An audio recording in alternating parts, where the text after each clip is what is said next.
Good evening, Liberty friends. My name is Dan Fishman. I am the executive director of the People for Liberty.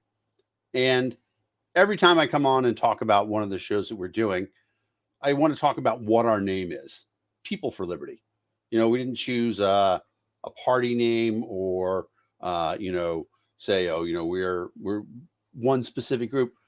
We're people, because one of the most important things in the liberty movement right now is recognizing that liberty is a broad concept. It is the thing that Thomas Jefferson famously wrote about when he said, "We believe that these rights are self-evident and inalienable. Liberty, the pursuit of happiness, it belongs to everybody." And one of the great things about liberty is when you see people who have come to the United States and embrace the concept of what liberty really means. And my next guest, my first guest, is a guy who's been doing that in a really important way. Germinal Van is an economist, a political scientist, a scholar, the member of the National Association of Business Economics and Economic History Association, but he came here. And so, without further ado, let me introduce my guest, Germinal G. Van. Hey, Germinal, how's it going? Hi, Dan. Thank you for having me on your platform. I really appreciate it. Well, we are thrilled to have you.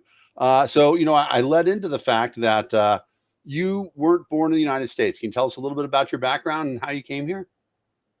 Yeah, sure. So, yes, indeed, I was not born in the United States. I was born and raised in the Republic of Cote d'Ivoire, which is a French-speaking country in West Africa. And I pursued my secondary. Sorry. What's it? I just had to throw in my little bit of French there. Your little bit of French. I didn't mean to interrupt. No worries. Yeah. So I pursued my primary and secondary education back home. But I went to middle school in Kenya. That's where I learned English for a little bit. It was tough times. But besides that, I pursued most of my education in Ivory Coast. And then when I got my high school diploma, I came to the United States with a student visa.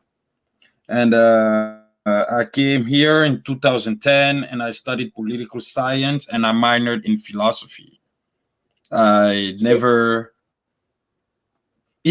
came to the United States, what made you? Did you look at other countries? Did you consider, I know a lot of people like to go to study in England, or obviously, if you're fluent in French, you go to the Sorbonne or something like that. What made you decide to study in the United States? Well, I always loved the US. Since age 10, I always told myself that I would come to the United States. But at age 10, I don't know why, but there's something that attracts me about the country. I mean, of course, I'm completely ignorant and oblivious of, the flaws of the country. Of course, every country has its flaws, but I never knew about that. What I knew was that the United States was the place for me.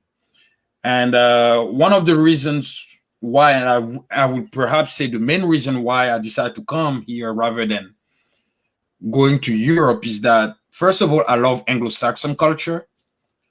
But second of all, and most importantly, in the United States, you have access to opportunities that you don't have to in Europe. Right. That was the main difference. Because, of course, like I could have gone to France, to Switzerland, to Belgium, to England, of course. If I were to go to Europe, it would have been England regardless, because I'm all about Anglo-Saxon culture.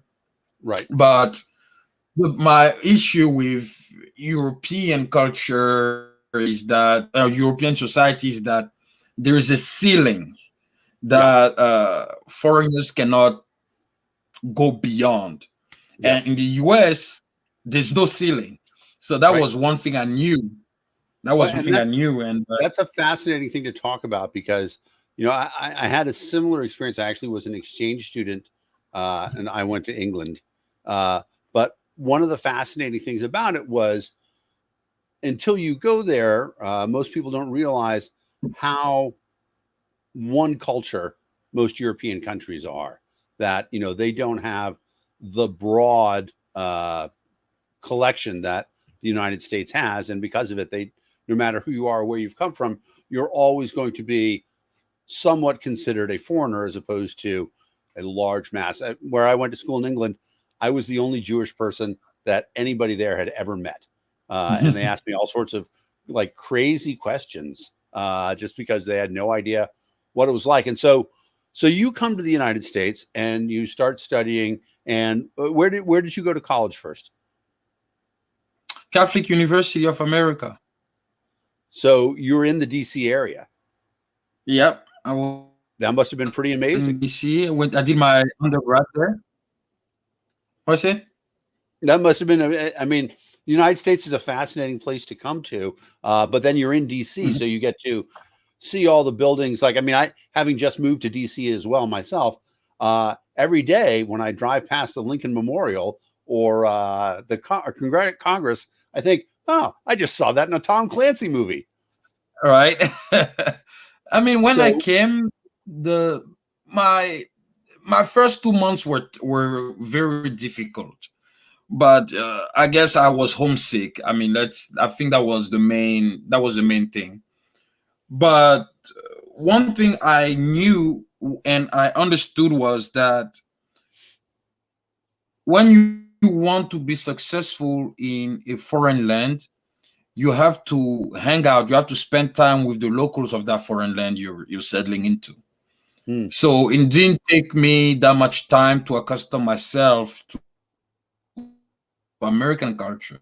Of course, it was a process, as you live here, as it goes, you start learning more about how Americans behave towards certain situations. So, so that was the main thing.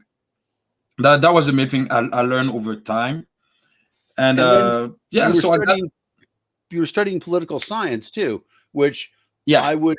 So it's interesting. I am actually working on a software project with a software engineer, one from Brazil, one from Thailand, and one from Gambia. And as I explained to them, the American political process, they have no frame of reference for it. And so for you studying political science, it must have been pretty sort of interesting to come into it and say, oh, this is a very different system than what I'm used to beforehand. Oh, yeah, absolutely. In fact, I kind of knew a little bit about the American system. I've done my research, at least. I always knew that whenever you go to a new country or foreign land, there are a few things you have to do. It's to do your research on the political system. And you have to do some research on their laws, because if you don't understand the laws of the country you're going to, you could be in trouble. So, so I did some research. I did some research on that. And when I compare the United States and Ivory Coast, I like the US system because it is essentially decentralized. You have a federal system, you have a central government, then you have each regions, which we call states, that have their own government. In Ivory Coast, we have a unitary system, so there is no decentralization. It's the same as France. In France, Paris decides for everything. It's the same way in Ivory Coast. Abidjan decides for any political, legal, administrative rule that has to be implemented. So, so I like the idea that in the US you have a decentralized system, which gives more freedom to people, at least in theory. At least in theory, that people have more freedom because they have a decentralized system compared to where I'm from originally. Well, and so that leads us very quickly into some of the things that you've written about in your books. And I want to tell everybody the nice thing about Germinal is that, in addition to being very knowledgeable, his name is really easy to look up on Amazon. And so if you go to Amazon, you type in Germinal G Van, you're going to see this page. So this is a small list of your books here, but one of the interesting things about it is I was first of all talking about political decisions and economic outcomes, but talking about, as a political science student, one of the very first things you talked about is the fact that there is a difference between the perception of America as the land of the free and what the reality is for everybody. Did that become immediately apparent to you when you got here? Not immediately. It's something that I had to learn over time Yeah, because when I came here, there was still some ideas that were not totally clear to me. In fact, I would say that was kind of like I was more like ideological, more romantic in terms of ideas. I didn't really understand some of the realities when it comes to state government and the federal government. On paper they teach you that the federal government cannot interfere into state politics and etc. But when you look at the reality, you see that the federal government is basically subsidizing pretty much every right. state. States cannot get funds without the federal government's approval, stuff like that. So these are stuff that as I got deeper into my research, I started to understand that although on paper we claim that the United States is a decentralized federal country, which is true, it is not in reality that decentralized because I see that the federal government is quite of the Leviathan. Well, and it's interesting because the government has been pretty free with using economic incentives at the federal level to try to control behavior. It's interesting. I have a car that I don't use, and I've been thinking about selling for a while. And right now, used car prices are through the roof. Yeah. And one of the reasons why is that, what was it, 8 years ago, they had the big Cash for Clunkers program, where the government paid people to destroy their used cars. And so Yep. now there are no used cars. Americans are going crazy because nobody wants to buy a new car, or you can't get a new car because of the supply chain.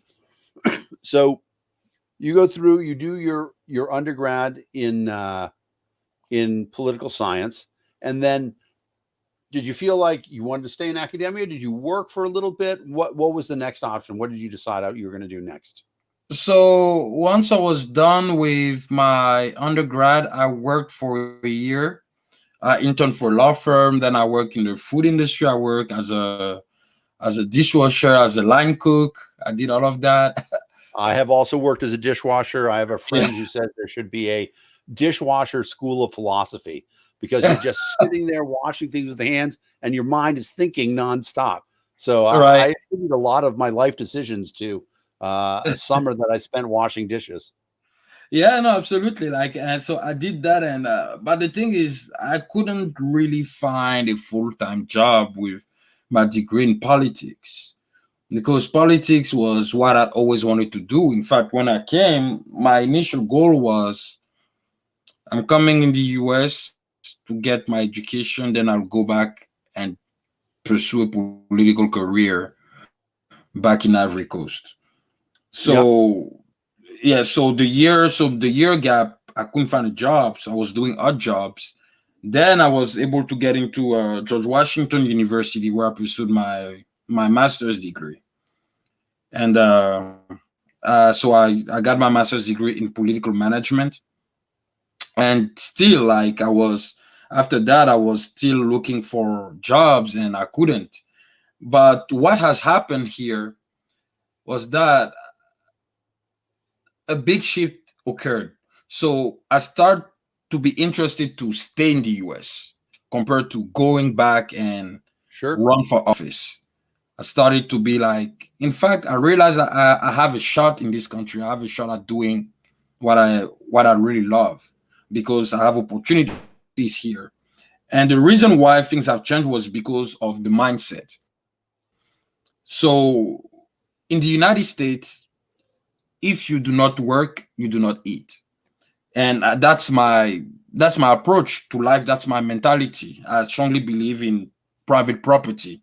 Whatever I own is mine, and I'm not required to share unless I want to share, not because the culture or not because government forced me to share. But back home in Ivory Coast, we have that mentality of whatever you have is not for you. You have to share with people. Like I think it was the same way Obama and Elizabeth Warren said, whatever you have, it ain't yours. Like Right. you, yeah. They say you did not build that. That's what they say. You didn't build that. Right. So Now, but that being said, there certainly is in Cote d'Ivoire plenty of charity and churches helping people and stuff like that. It's not that that people aren't taking care of each other. It's that nobody's requiring you to do it. yeah, Or rather in Cote d'Ivoire, it is being required in that the yeah. government Actually, is it is a cultural thing. That's the issue. yeah. It is a cultural thing, and that's what I don't agree with, because I think it Right. is one of the reasons why some part of African cultures remains backward, because of that kind of mentality. We don't let the individual thrive. Well, and so it's interesting because that ties into to one of your books. And let me pop this one up on the screen.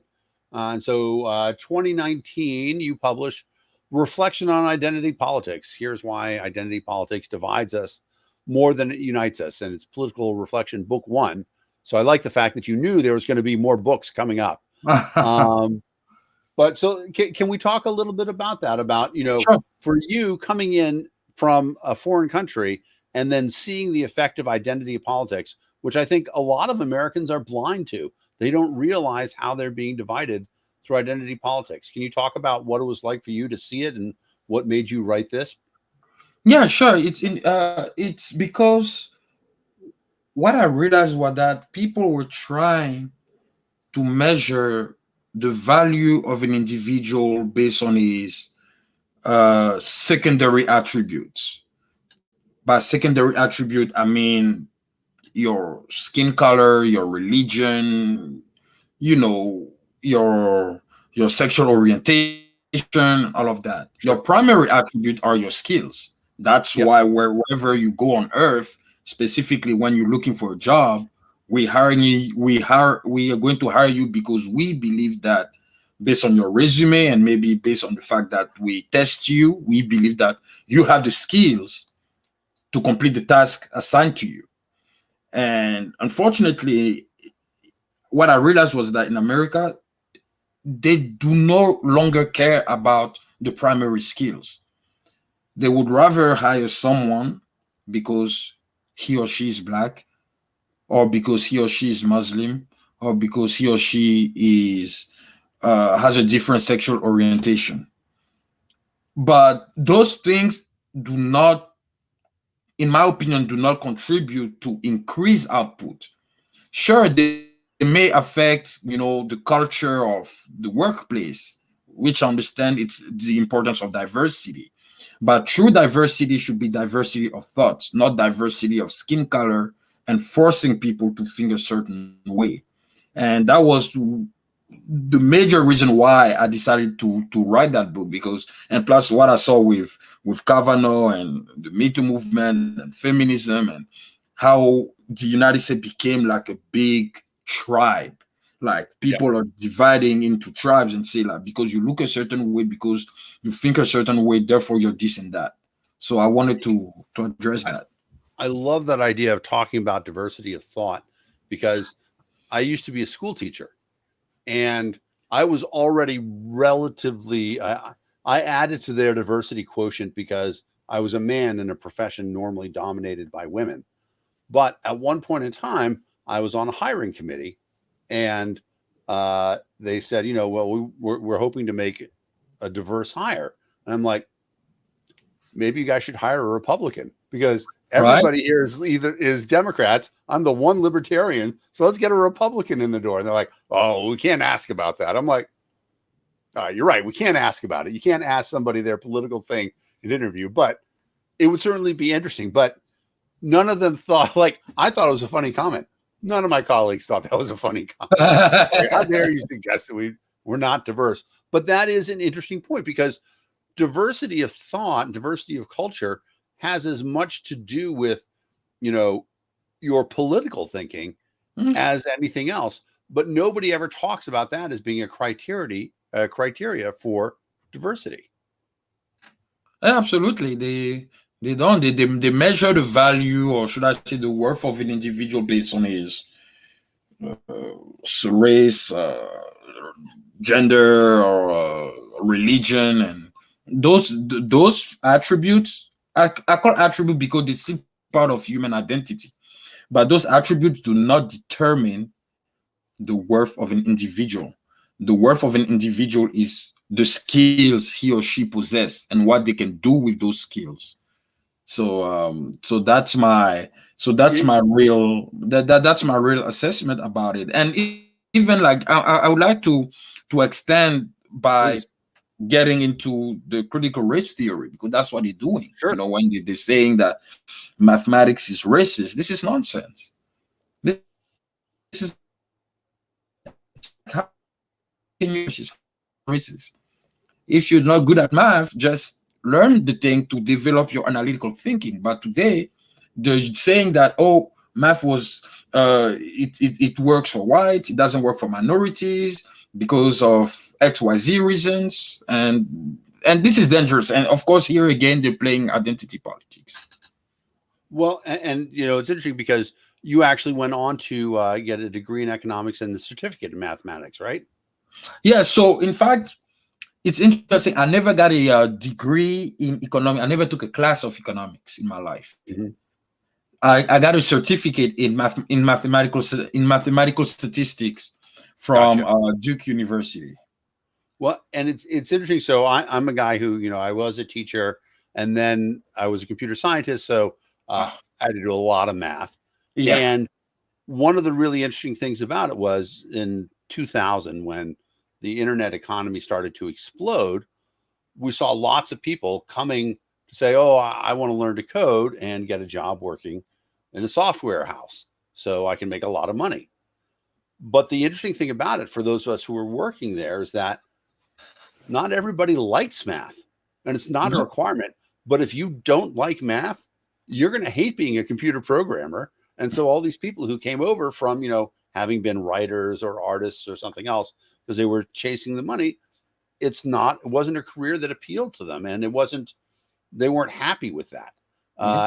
And the interesting thing about it was that, you would get people who would talk about the fact that they wanted to be treated equally at the job, even though there was a clear difference in people's capacity in terms of what they could do because of how good they were at math, which is essentially computer programming. And one of the really interesting environments, and this is sort of, classic economics, is that we had some software engineers who did 10 times as much work, because we learned how to track this stuff, 10 times as much work as other software engineers. And they would get paid more and they would get rewarded. And the other engineers would say, oh, that's not fair, because we have this, and I'm leading into one of your books here, this idea that, we're supposed to be equal, right? It's supposed to be an egalitarian society. But obviously, there's all sorts of problems with an egalitarian society. And if I were to push this next book, you wrote a book about the problem of egalitarianism. Yeah, I did. Yeah. So let's talk about that, because when people first talk about it, they say, oh yeah, we're all supposed to be equal, but that's actually not a great solution, is it? No, it's not. Like what equal means. And my question is, like, since when being equal makes everyone better off? It doesn't. And even Thomas Sowell said, the human being is not equal to himself.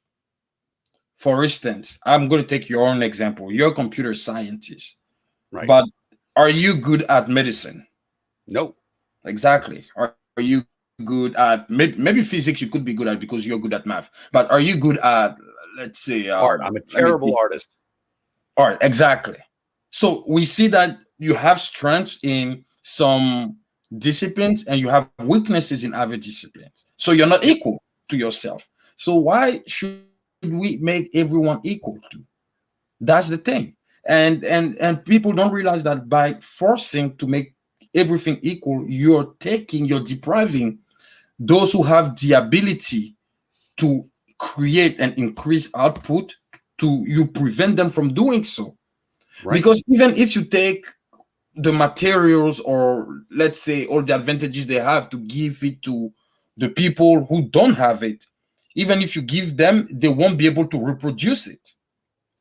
Right. That's the issue. Because uh, what makes human beings special is their individuality, is the genius of the individual. All the things that human beings have created, that have contributed to the advancement of humanity, to the advancement of the human condition, they were not made by government or by any agency. Is the individual. If you take, for example, the Wright brothers, Yep. they create planes. It wasn't government who created planes. It was the Wright brothers who create planes. Like they Yep. sat down, they thought, they used their brain, they used the math that they have to use in order to first create a model that will then be able to implement it into something concrete. When you look at Thomas Edison, he created the first Light bulb. Like bulb. it's Yep. yeah, it's amazing. And this was not government. It was again an individual who used his talent or his skills to create something that improved the human condition of a ton of people overall. You know, you're coming to one of my favorite books, and I'm willing to bet you've probably read it. Hayek's The Fatal Conceit. And I know I there's a haven't, lot. I haven't read it yet. I have All right, it well, on so my but bookshelf, but I I haven't will read it. say there's a little bit of controversy. Did Hayek actually write it? Was it written by his grad students at the end? Whatever it is, it's a classic book. But the basic idea says, if you look at this amazing world that we live in, right? I mean, right now, if you wanted to, you could get on an airplane and fly to Hawaii, or you could get on a road and drive all the way on a paved road to Alaska. You know, that we have the sum of human knowledge on our telephones. All this stuff is amazing. None of it could have happened through a central government plan. It Nope. only happened because hundreds of people were striving for success, and most of them failed. But all of those failures allowed that one success. Yep. And if we try to prevent those failures, we are also going to prevent those successes. And Exactly. that's to the point that you were talking about, is that if we have this equality, you know, where everybody's equal and everybody gets to do the same thing, then you're not going to have the failures, because we're not going to let people fail. Letting Yeah, people exactly. fail is critical to success. Yeah, and plus, like, what people don't realize is that equality simply it simply undermines incentive. Because if people are equal, no one has incentive to do something that will distinguish them from others. And human beings, what, as I say, what makes human beings special is incentives. The fact that you are pursuing something because it's going to benefit you. Profit is inherently within human beings. We seek profit. When I say profit, it's not necessarily monetary profit, but it's something that will benefit us. If it's not going to benefit us, why are we doing it in the first place? You're not going to do something just for the sake of doing it. You're doing it because you believe that it's going to help you improve your condition down the road, whether it's short term or long term. So that's what it is. Even when you look at altruistic parents who care for their children, they don't care just to care. They care because they're grooming them to become model citizens in the near future. Everything Right. we do, there is a reason for it. We do it in order to make profit of that. If, for instance, a parent who cares for his child, he makes sure that he gets a good job so that he can pay for the education of his child, and the child can go to college, and and then get a return on that investment by being like, okay, I know that I've done my job as a parent. Now my child is successful, and etc. So, it's interesting. I wasn't going to go here, but I don't get a lot of classically trained economists or political scientists to talk on the show. I have occasionally put forth a conjecture that a home, your family actually operates under the Marxian ideal of from each according to his ability, to each according to his needs. Yeah. And it works because it's a very small scale and Yeah. it's your family. And, Absolutely. in the beginning, if you're a kid, your parents take care of you.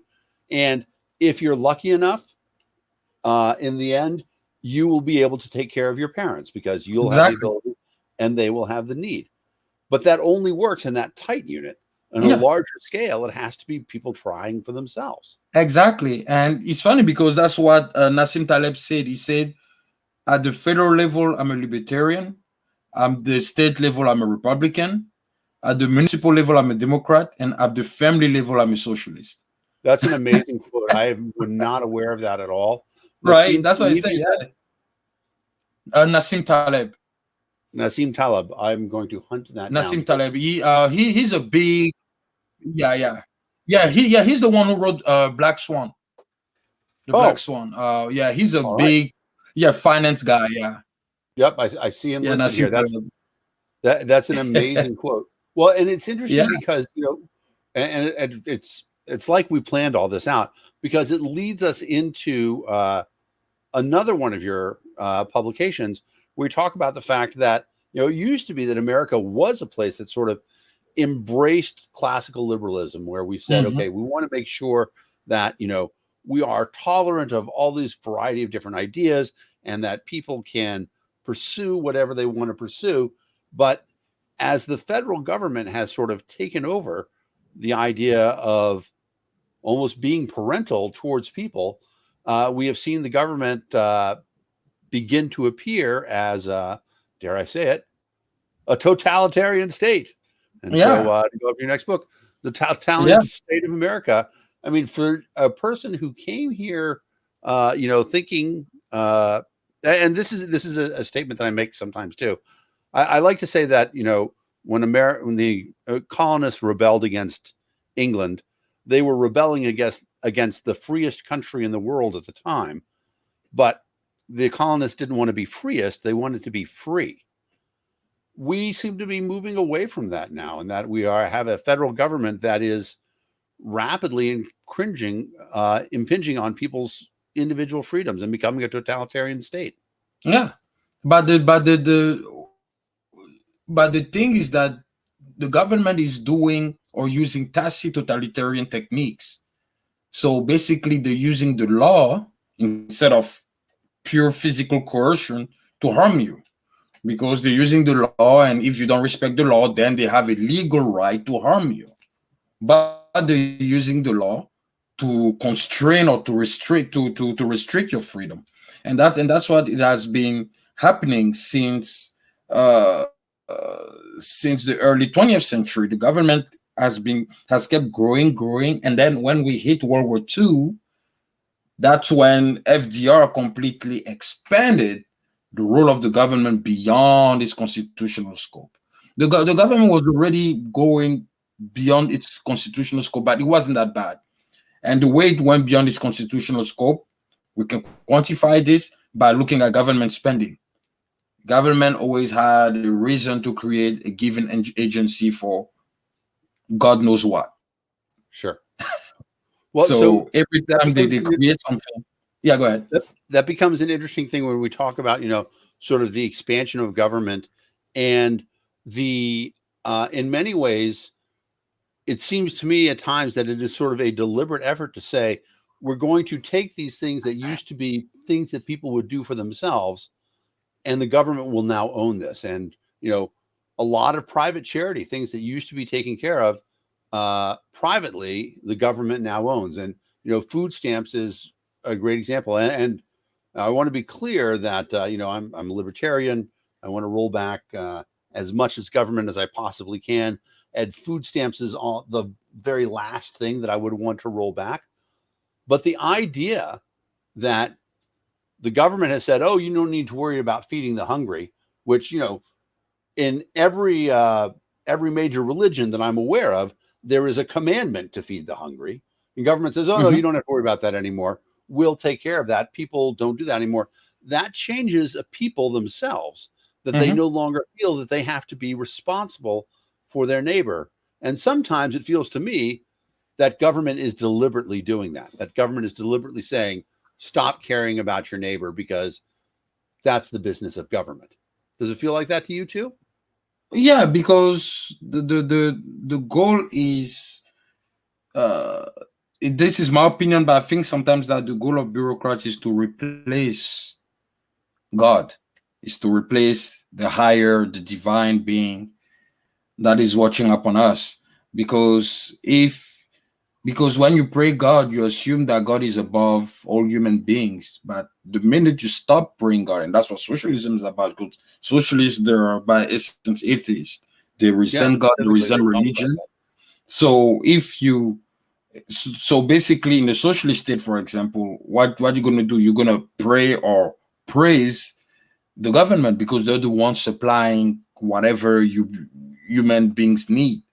And that's, I have to feel like that's what people are doing in America too, is that they want to make the American citizen becoming more and more dependent on the government for whatever reason.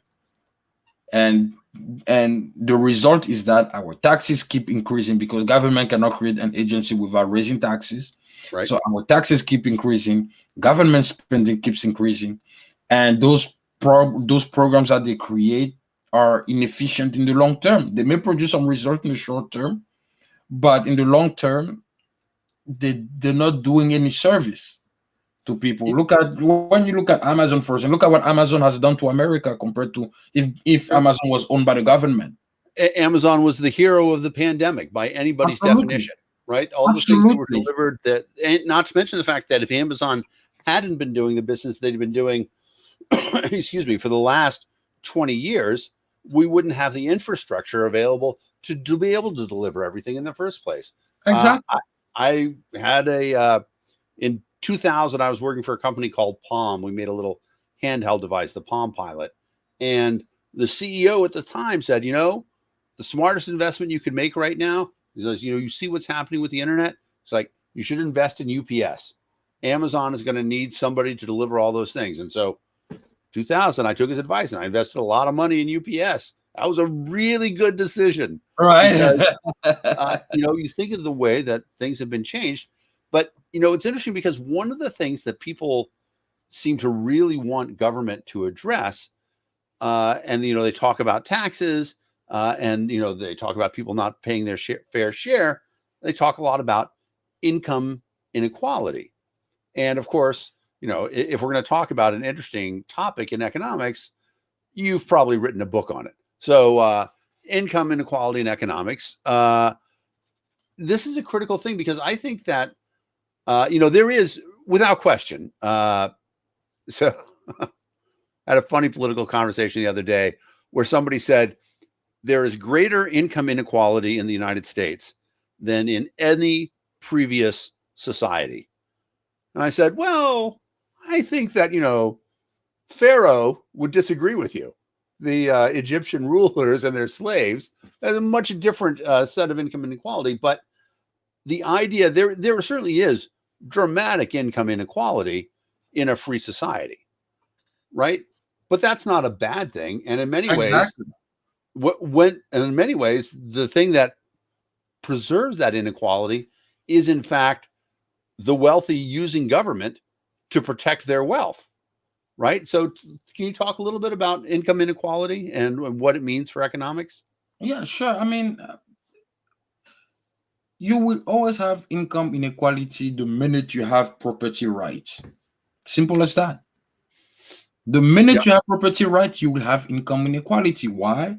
Because property rights forces you to update your management skills. If you don't improve your management skills, you will not generate profit. You will not have any revenue and generate profit. So when you see, again, someone like Jeff Bezos, we can say whatever we want about Jeff Bezos, but Jeff Bezos is a great manager. That's why he's the richest man in the world. Yeah. And if he was a poor manager, Amazon would have closed its doors a long time ago. Yeah, the internet is littered with a million failed startups, but all of Exactly. whom, if they had one good idea, Amazon probably bought them Perhaps, and yeah, put that one absolutely. good idea in. And yeah, that's interesting. Now, one of the things about income inequality, though, that I do think about a lot, and Amazon and some other companies, Microsoft and others, sort of benefit from the fact that they have been able to use the law to stifle competition in places. And that is unfortunately the system that we've built. It's not the greatest system. It's one of the worst implications of what government is that because government comes through and restricts people's liberty in terms of being able to start a business or be an entrepreneur or something like that, that actually increases a lot of the income inequality and wealth inequality too. Is one of the sometimes I think that income inequality and wealth inequality are used interchangeably. It's actually a different thing. Yeah, there's a difference. Yeah. So, So go ahead, you but go. to come back to your initial point,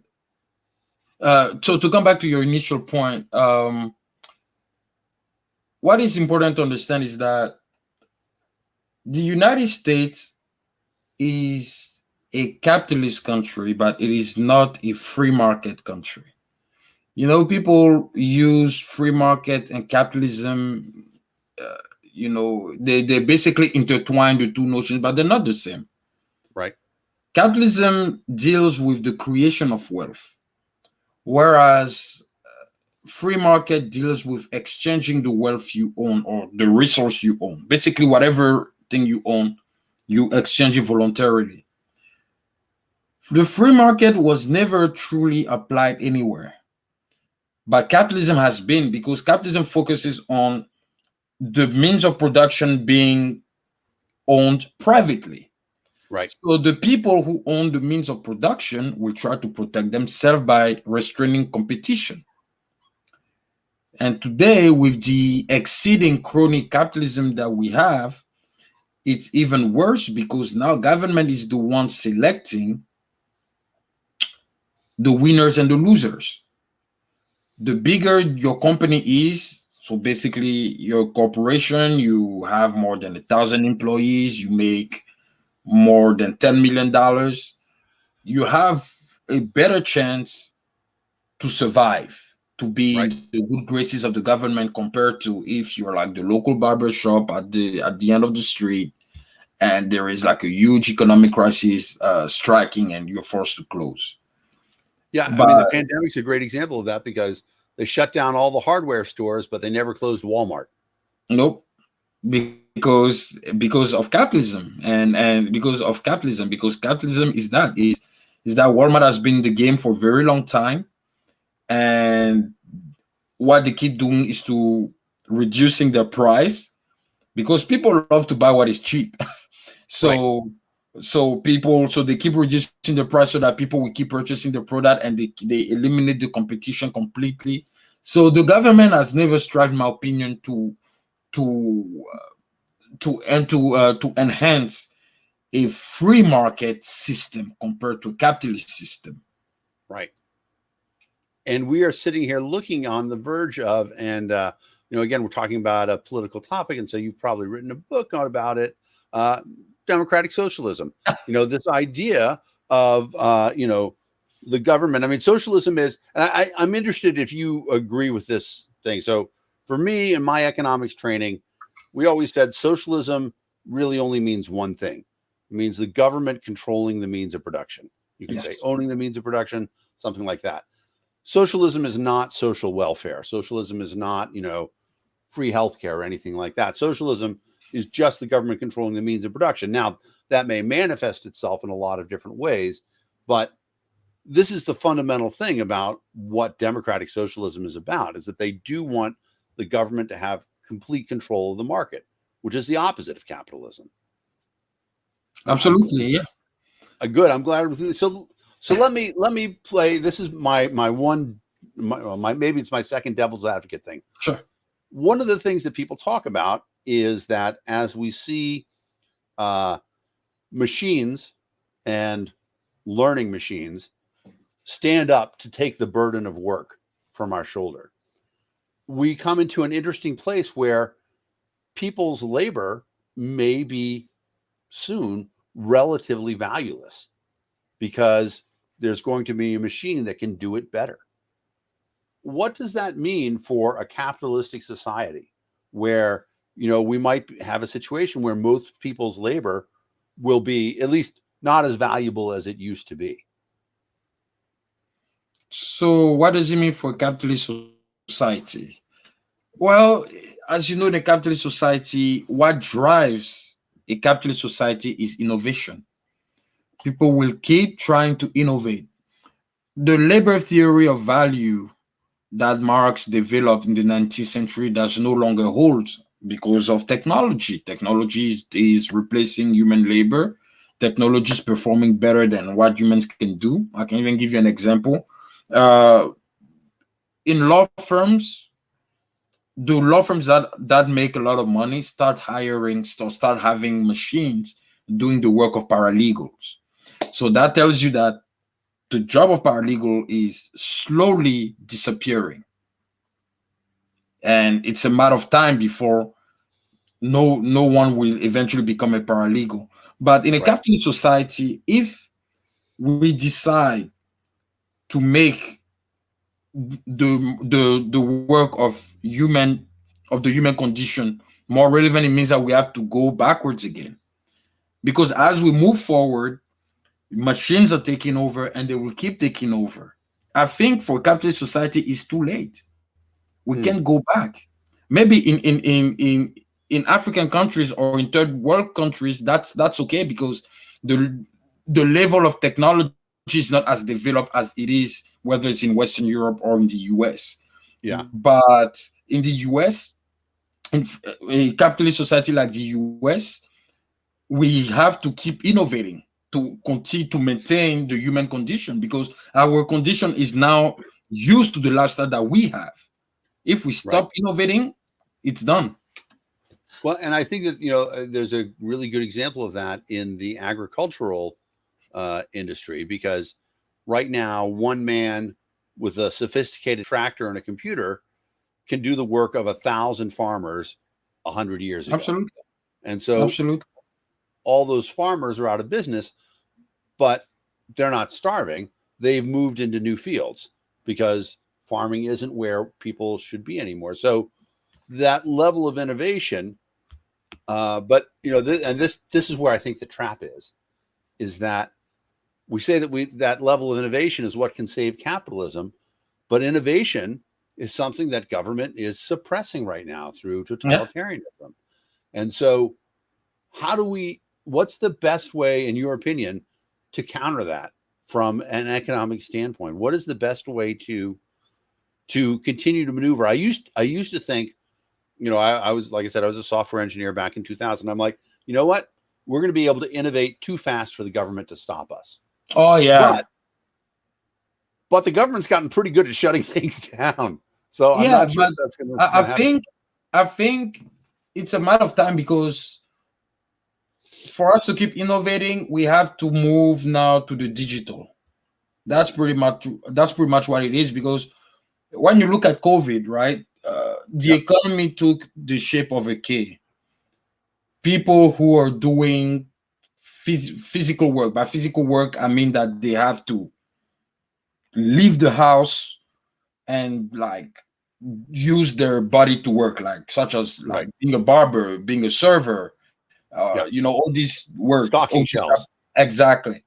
That when you look at the economy, those people were losing their jobs because everyone was confined at home. But computer scientists like you, people who know mathematics, statistics, or who know all the quantitative stuff, data data analysts, those guys were not hurt by the pandemic. No, in many ways it was better because we got to stay home. Exactly. They're home. They have their computers. They keep working. Yep. And now, and you see the more companies that were actually created online through the pandemic.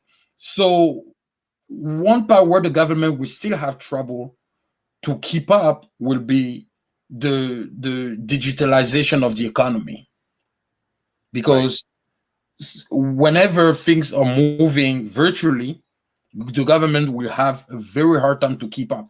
And it will happen when the dollar becomes a digital currency.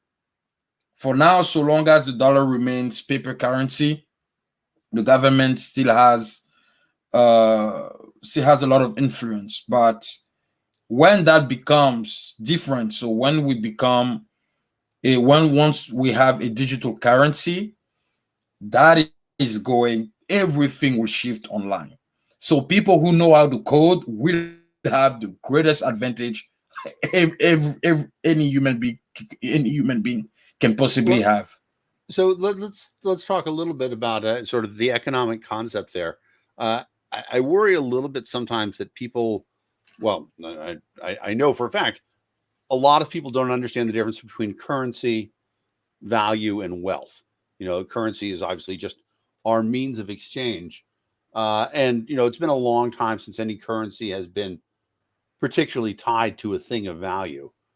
Do you think that a digital currency, that the only value that it really has is the trust of the people who are using it?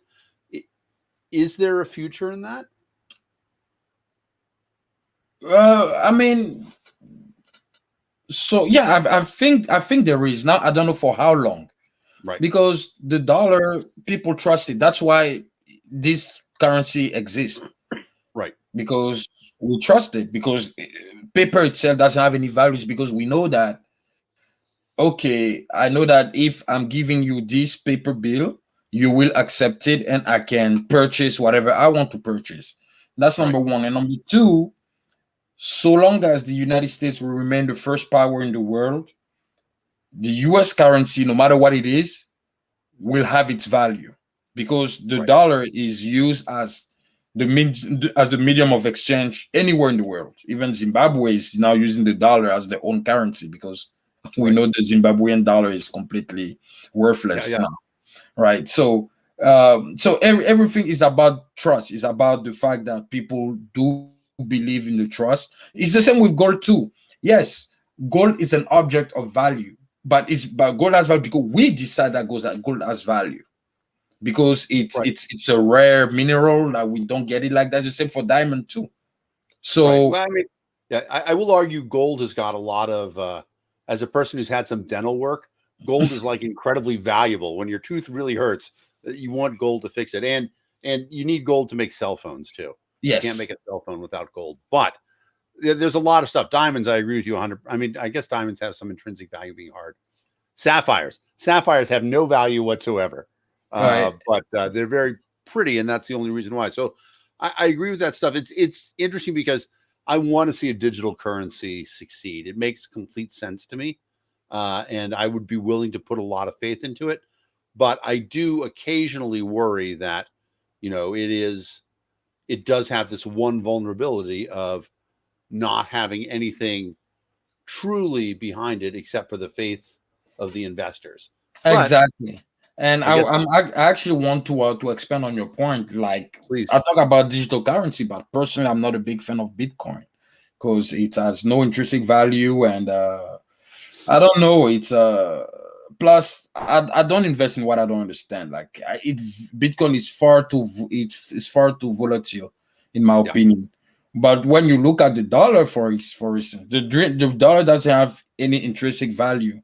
But the fact that we trust it, the fact that our government, the fact that people all around the world trust it, the dollar was able to maintain its stability overall. The dollar doesn't change. It doesn't change that much compared to Bitcoin. right.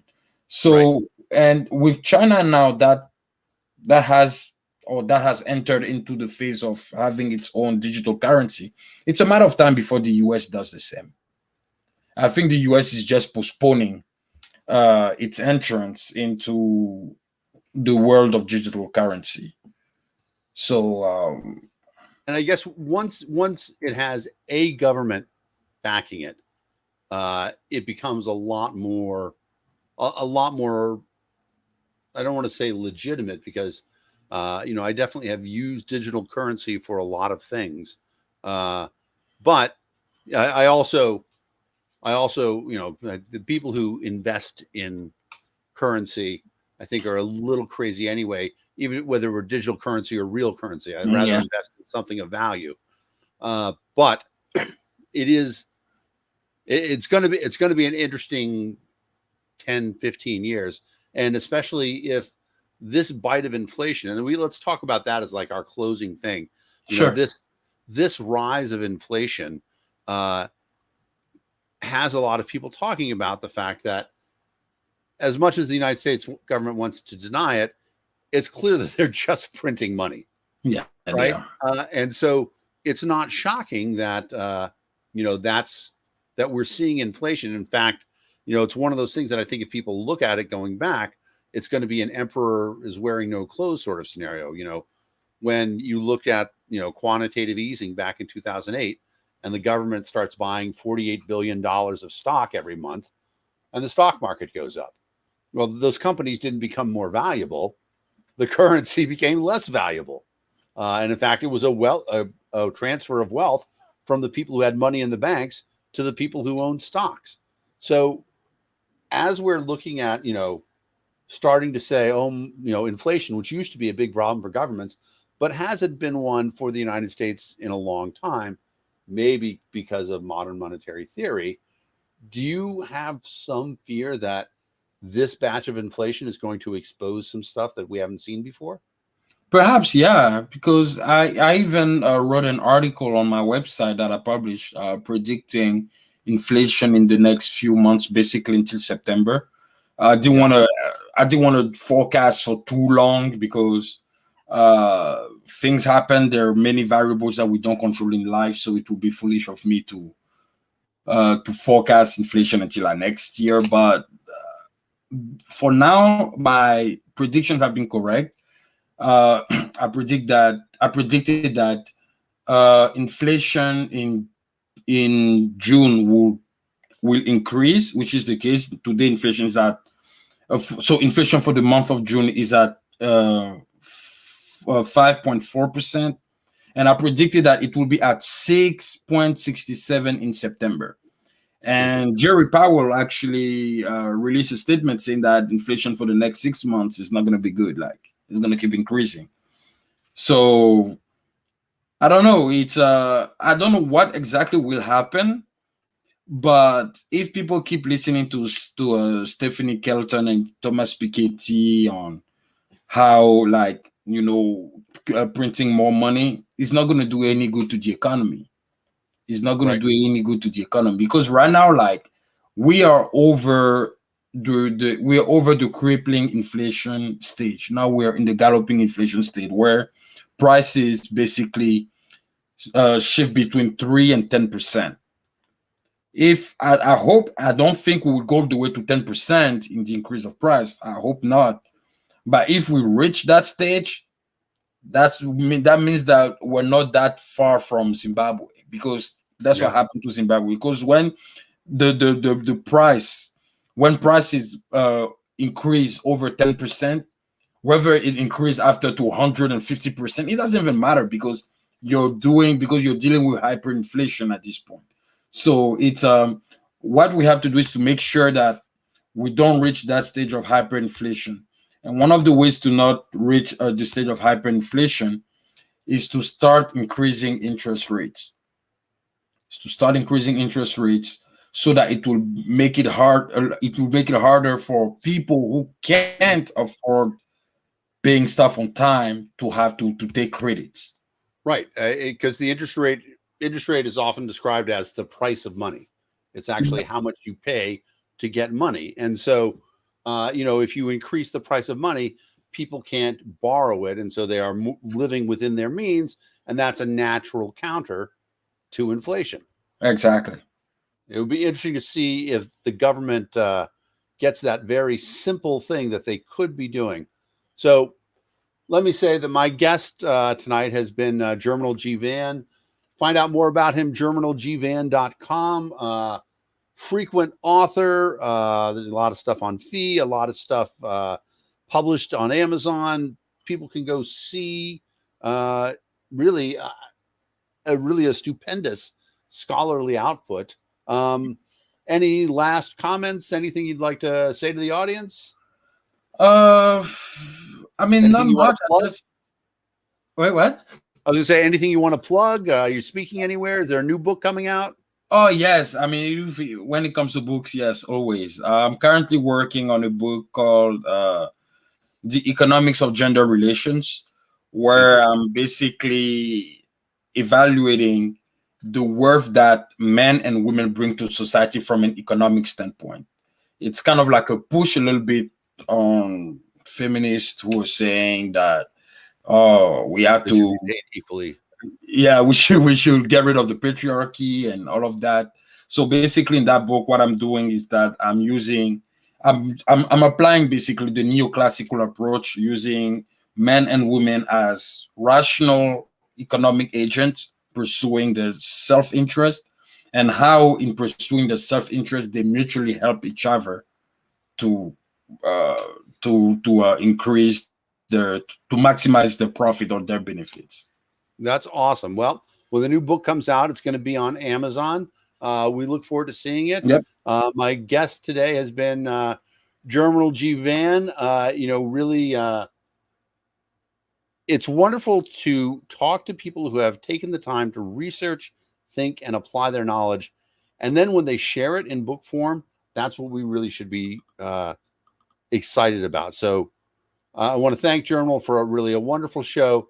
Remind everybody that next week we are going to be at Freedom Fest in South Dakota. People for Liberty is going to be there in force. Myself, Joe Jorgensen, Lauren Postler, and Holly Ward. And if you want to find out more about the stuff that we're doing, find out more about the Liberty movement and People for Liberty's effort into it, please subscribe to our newsletter, peopleforliberty.org. Go there. You'll see a link to sign up for the newsletter. And once again, my name is Dan Fishman, and this was Liberty Lunch, or actually Late Night Liberty with Germinal Van. I'm the Executive Director of People for Liberty, and I look forward to talking to you guys again soon.